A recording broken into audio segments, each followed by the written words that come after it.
শিক্ষা সংক্রান্ত গুরুত্বপূর্ণ আপডেটগুলো পেতে হলে অবশ্যই শুভেন্দু ই একাডেমি চ্যানেলটি সাবস্ক্রাইব করুন। পাশে থাকা বেল আইকনটিতে ক্লিক করে ভিডিওটি বেশি বেশি করে শেয়ার করুন। নমস্কার, আমি শুভেন্দু। আমার ছোট্ট চ্যানেলে আপনাকে স্বাগত। আনন্দবাজার পত্রিকায় গুরুত্বপূর্ণ একটি রিপোর্ট ডিএ সংক্রান্ত। দেখুন, 8% ডিএ দিই কী বলেছে দেখুন।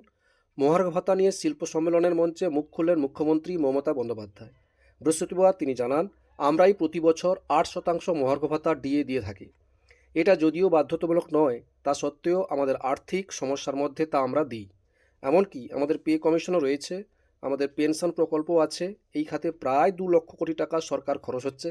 এই মহার্ঘ ভাতা নিয়ে এখন সুপ্রিম কোর্টে মামলা চলছে। শীঘ্রই এই নিয়ে রায় ঘোষণাও হতে পারে। সেই প্রেক্ষিতে মুখ্যমন্ত্রীর এই মন্তব্য অত্যন্ত তাৎপর্যপূর্ণ। এই ছিল একটি আপডেট, আপনাদের সঙ্গে শেয়ার করলাম। ভিডিওটি দেখার জন্য অসংখ্য অসংখ্য ধন্যবাদ।